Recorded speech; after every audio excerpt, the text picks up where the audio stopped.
Bom dia, eu sou o Gabriel e eu vou falar um pouco sobre o meu trabalho, que trata da influência do secretoma de esteroides osteogênicos de célula-tronco da polpa dentária no potencial imunomodulatório em células do sistema imune.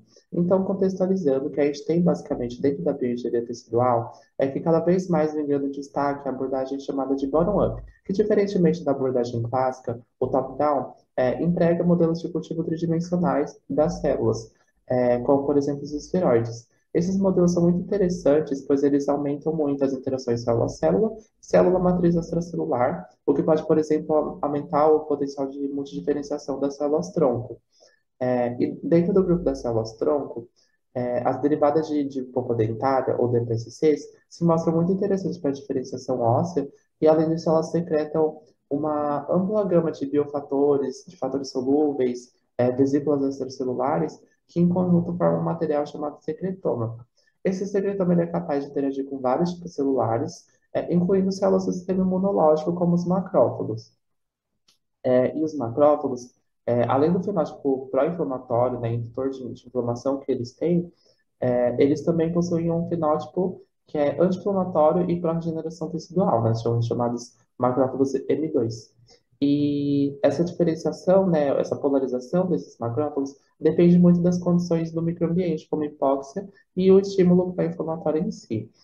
Então, o objetivo do meu trabalho, basicamente, foi avaliar a influência desse secretoma, né, a capacidade desse secretoma de TSCs, de induzir, né, ou alterar essa polarização desses macrófagos.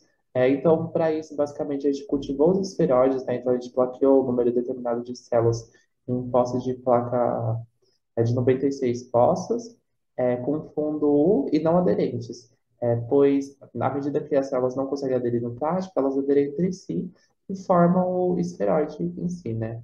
Então, esses esferoides, após 3 dias, né, de plaqueamento, foi feita a indução da osteogênica, né, desses esferoides com meio osteogênico, e eles foram submetidos à hipóxia a 2% de oxigênio.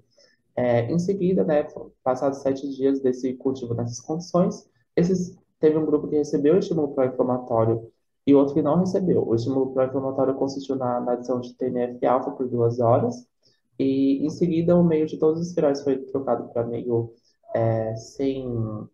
sem soro para a produção do meio condicionado por 2 dias, né? Esse meio que vai estar enriquecido com os fatores que essas células produziram.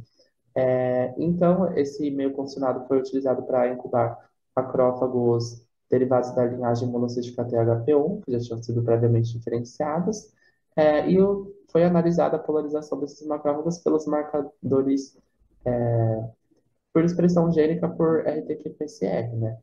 Então, aqui nos resultados a gente pode observar, a gente tem os nossos grupos controles, que são o M0, que é a nossa amostra calibradora, que não, dos macrófagos que não receberam nenhum tipo de estímulo, o M1, que foi diferenciado com citocinas para o fenótipo pró-inflamatório, e M2, que igualmente foi diferenciado com citocinas para o fenótipo M2, né, anti-inflamatório. E nós temos nossos grupos que são o OH+, e o OH-, sendo que o H é referente ao cultivo osteogênico e de hipóxia, e o mais e o menos são referentes ao estímulo ou não com o TNF-alfa, né? Com estímulo pró-inflamatório. Então, a gente pode observar que nas nossas amostras, para a maioria dos genes pró-inflamatórios, houve uma modulação negativa significativa, né?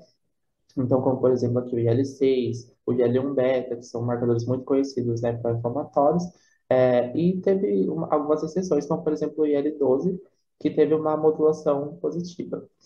E nos genes anti-inflamatórios, alguns tiveram uma modulação negativa, alguns se mantiveram, e no grupo que não teve a adição, né, do estímulo pró-inflamatório do TNF-alfa, houve uma modulação positiva no IL-13, né, e no TGF-beta, que são marcadores importantes desse fenótipo anti-inflamatório. Então, com isso a gente conclui que esse secretoma ele foi capaz de levar, né, esses macrófagos para um fenótipo M2, né, anti-inflamatório, nesse grupo que não teve o estímulo pró-inflamatório. E, além disso, em ambos os grupos, né, tendo estímulo ou não, a gente observou que tem uma redução muito significativa dos genes pró-inflamatórios. Então, teve uma inibição dessa ativação desse fenótipo M1 nos macrófagos. o que ressalta essa capacidade imunomodulatória do secretoma dos esteroides. Com isso, eu me disponibilizo para dúvidas e questões.